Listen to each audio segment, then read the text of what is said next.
What is going on, my YouTube family? Sergeant Graybeard at Graybeard Gaming Group. Today is Monday, September 7th, and as always, I hope this message finds you healthy and safe. If you happen to be new to our channel, hit that subscribe button. We would love for you to be a part of our gaming family, and if you found this helpful or enjoyed it, take a quick second, hit that like button. It really does help us out. As you can see on the screen, we are currently having a giveaway of an Xbox One S or a PlayStation 4 Pro. All you need to do to enter is subscribe to our channel here, or you can follow us on Twitter. Either way is fine, and we will be announcing the winner on November 5th of this year. Finally, keep in mind, watching our content is not a requirement to win. Only watch the things here that you may enjoy. That's why we give you the option of entering our contest via Twitter. Having said that, let's get into today's video.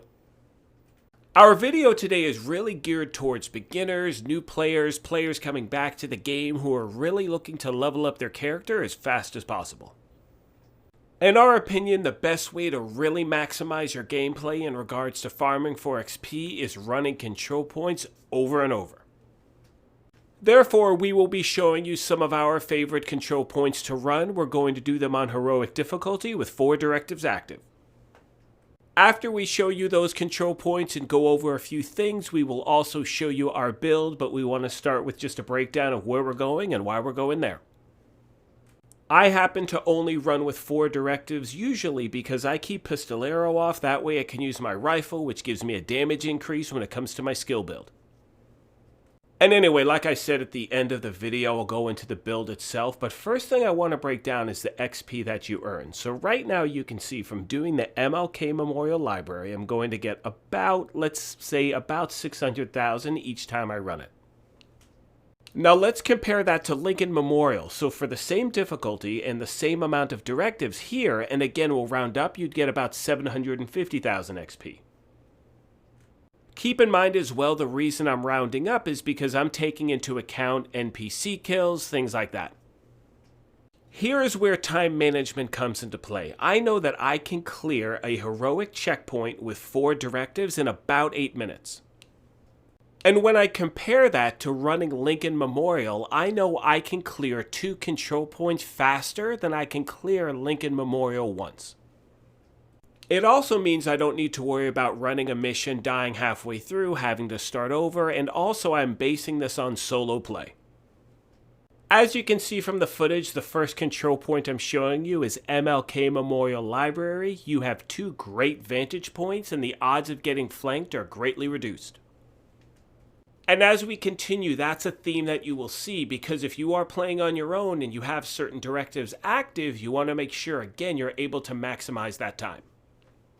Our next control point is the No Hope Hotel. It is located in the southwest in DC, and I happen to, again, really like this one because I know the layout really well, so I can get through it pretty quick. And as we continue, one thing I want to talk about is the fact that the reason why I farm solo for XP has to do with the NPC scaling as more people enter your group. Now, typically I like running missions in a group. However, when I'm doing control points, I like to do that solo because there is such a huge difference in, look, if you add 1 person to your group, that's one thing. But when you have a group of 4, the scaling is all jacked up for the NPCs. One other thing I like to bring up is make sure you play to your skill level, meaning if you're stronger with an SMG build, do that. If it's a skill build, do that. Rifle build, whatever. And also keep in mind your difficulty as well. I mean, it goes back to the example I gave earlier about the fact that I can run 2 heroic control points faster than I can 1 heroic mission. Therefore, if you can run 2 challenging control points faster than it takes you to run 1 heroic control point, that's what you should be doing. Now, I know there are some people who can speed farm a mission in like 10 minutes. I cannot do that on heroic with 4 directives. It's just not in my wheelhouse. And there are also people who have really strong dedicated groups to farming the same mission over and over. I mean, chances are if you can do that, you're not watching this video anyway. But again, what's really cool is the fact that we're talking small chunks of time, 10-minute increments where you can really maximize that play. The last control point I will be showing you in this video is Sleeping Giant. It is in Foggy Bottom, and it is by far my favorite one to run. The main reason I really enjoy this one is there's pretty much only one way in, one way out, and since I'm using a skill build, I just sit up top, just like, and it's like shooting fish in a barrel.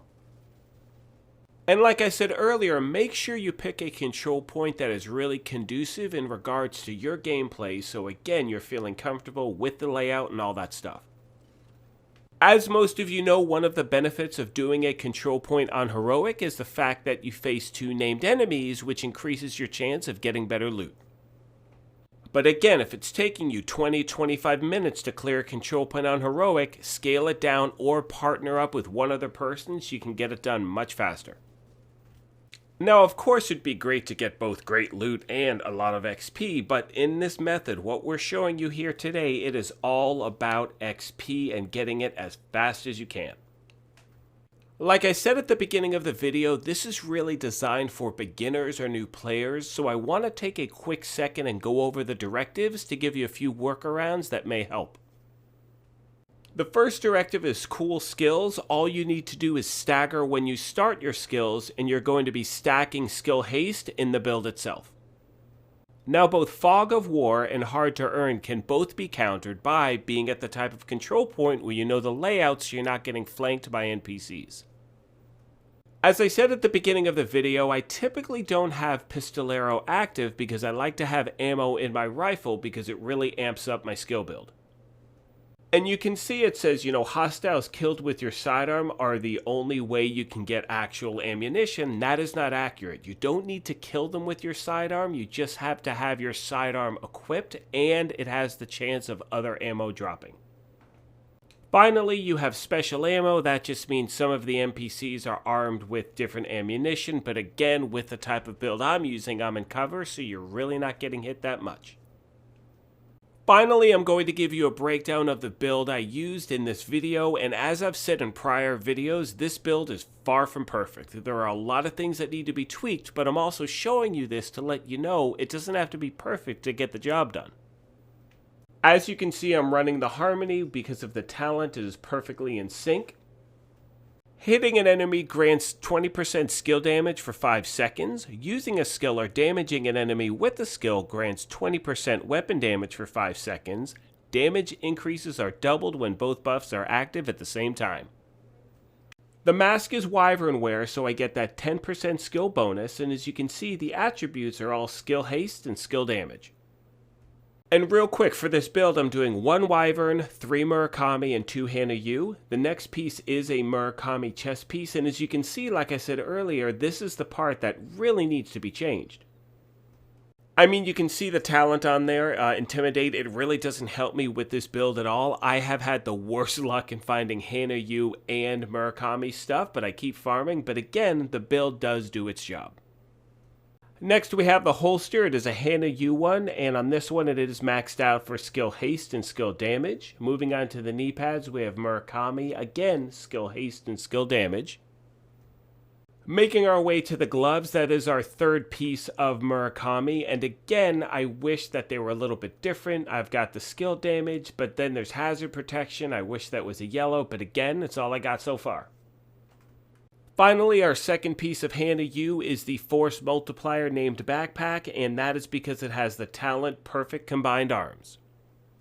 Shooting an enemy increases your skill damage by 30% for 3 seconds. When that is combined with the actual talent from the rifle perfectly in sync, you're putting out a lot of damage at a short amount of time. And on that note, that will be the end of this video, my friends. We really hope this helps. We hope you enjoy it. If you're new to the channel, hit that subscribe button. If you enjoyed this, hit that like button. But most importantly, take care, be kind, and we'll talk to you soon. Thanks again, everyone.